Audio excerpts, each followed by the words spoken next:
Good afternoon. I wanted to have an online faculty meeting today to discuss something that's very important to our campus. It deals with our special education IEPs. We have lots of arts coming up in the future, and before you come to art, it's very important. Well, even before you come to art, it's important for you to know what is on each student's IEP. As I look through the IEPs, I don't see any two that are exactly the same. So it's very important that you're very aware of what's on each child's IEP. On the first page of the student's IEP, I have marked out the student's name and the grade and the homeroom teacher for this particular student's IEP. It just gives you some general information on there and what tests they're taking and how they qualify. But on the back side of that IEP, it's very important that you pay close attention to the classroom accommodations and or modifications for that child.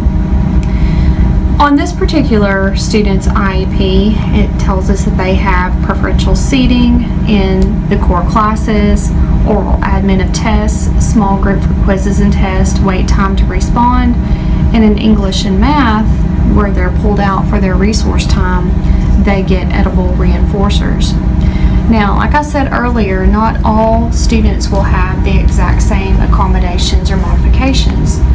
Let's just say, for instance, this particular student takes a test and you didn't read that test orally to them, then we're in violation of providing the correct services according to their IEP. If they were to take that test and not pass it, then that's not a good thing. It has to be given to them again orally. Let's also think about students that are not being successful on their regular classroom work or test in your classroom. The goal, especially if they're in resource 2 where grades are combined, the goal is for the grade level content plus the resource brings their grade up to a passing grade. If it's not, then we need to take a serious look at what we need to do to help them be successful. Just because we have accommodations and modifications listed on an IEP does not mean that we're bound to only those accommodations and modifications.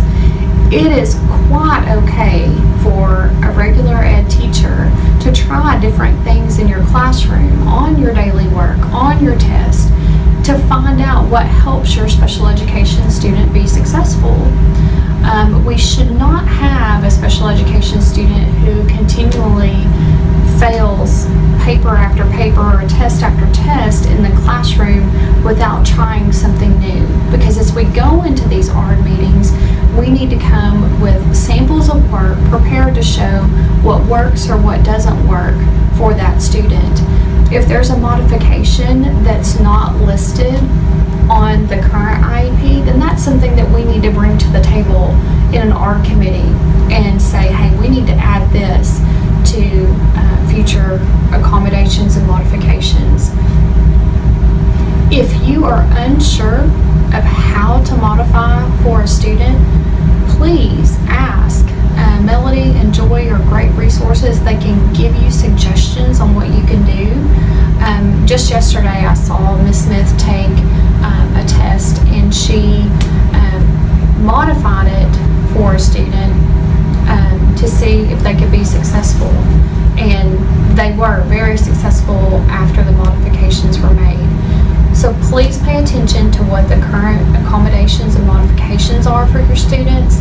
And if you're doing everything on there and they're still not successful, then that's where you need to start trying some different things so that we'll know what does work or what doesn't work for students. If you have any questions, please see me, Ms. Smith, Ms. Nelson. We'll be glad to help you any way that we can. But as a classroom teacher, it's your responsibility to make sure that you're making these accommodations for your students on a daily basis and not the special ed teachers getting the work and modifying before you actually give the test. I can remember I did that as a classroom teacher. It does take a little bit extra we are the ones that are signing off on the IEP, saying that yes, we will adhere to this and we'll make sure it's done. One last thing that I want to say is with the special ed personnel coming into your classroom, please make sure that we're very supportive of their presence. They are working very hard with the special ed students, pushing them, encouraging them. Sometimes they have a hard time working, and the special ed personnel, whether it be a certified teacher or a paraprofessional, they're working very hard to establish a positive relationship with that child, one that they're trying to push them to work. And as classroom teachers, we need to support them any way we can to promote a positive working environment so that it can be a safe and a rewarding classroom and a great experience for all of us. So I appreciate your time today. If you have any questions, again, please let me know. Thank you and have a great day.